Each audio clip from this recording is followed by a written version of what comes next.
Hi there. Today we're just talking about the Gospel of John. So everyone calls it there, or just John.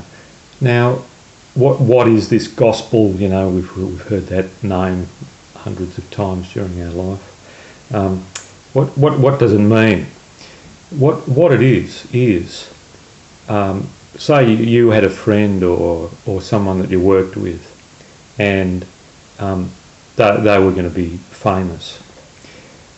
What John did with Jesus is that he followed him round and he recorded in shorthand, maybe, or just from his memory, or just taking notes while Jesus spoke and did the things he did. That was John's job. He sat down there, he wrote it out, he revised it in his own mind, put it into language that we can understand at the time. And so I'm going to zero in on John 3:16, and this is just a meeting with Nicodemus, a religious leader of the time, a Pharisee they call it, which is just a sort of a learned person that studied the history of the Jewish race and knew all the law and everything that went on.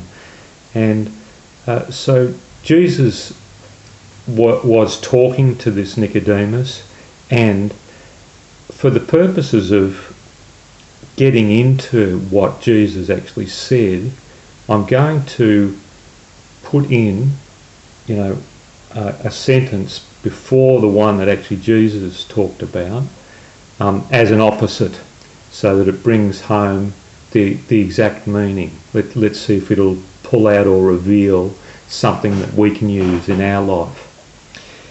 And it's Jesus practically talking about himself, which makes it interesting. And so, as I said, it'll be negative, positive, negative, positive. So let's just start on that, and it's John 3:16, probably the most famous of all verses. For God disliked us so intensely.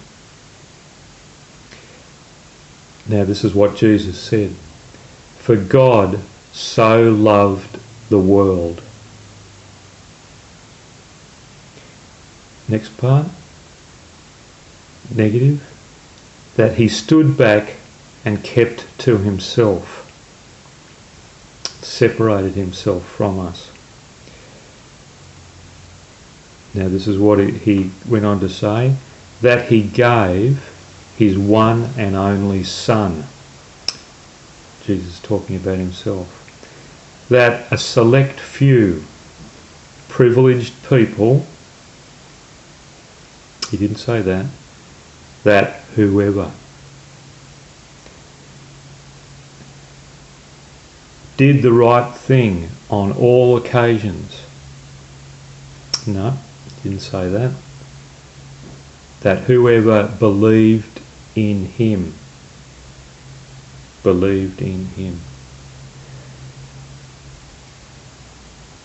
will die completely with no afterlife, or no possibility of any afterlife after you die naturally. No, he didn't say that. He said this, shall not perish, but have eternal life. And so that's one of Jesus' promise about himself, that we won't die after our natural death, that we in fact won't perish, that we'll live on